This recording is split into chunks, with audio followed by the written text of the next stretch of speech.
Hi guys, this is Chef Jose Sarasol and this 12 days of Christmas recipes with Dowell.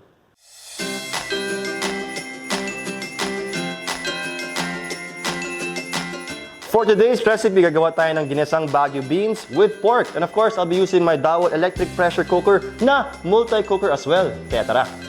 Our ingredients for today, syempre Baguio beans, pork giniling, sibuyas, tomatoes, syempre mantika, garlic, soy sauce, oyster sauce, salt and pepper, at tubig.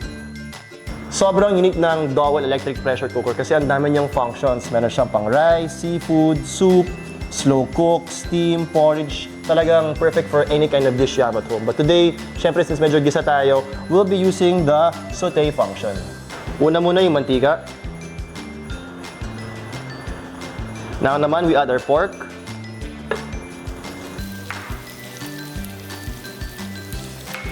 Ayan, I can see my pork is a bit brown. I can now add my garlic.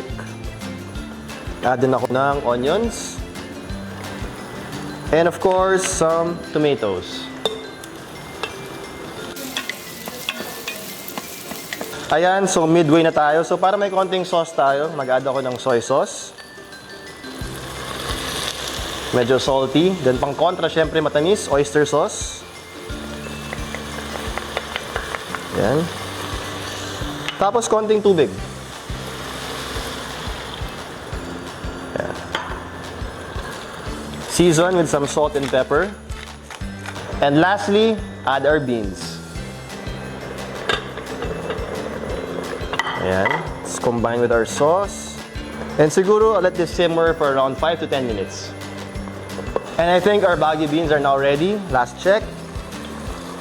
Ayan, luto na siya. We can now plate. Yun, no? At ayan, tapos na ang ginisang Baguio beans with pork. Of course, using my Dowell electric pressure cooker na multi-cooker as well. See you guys in the next recipe.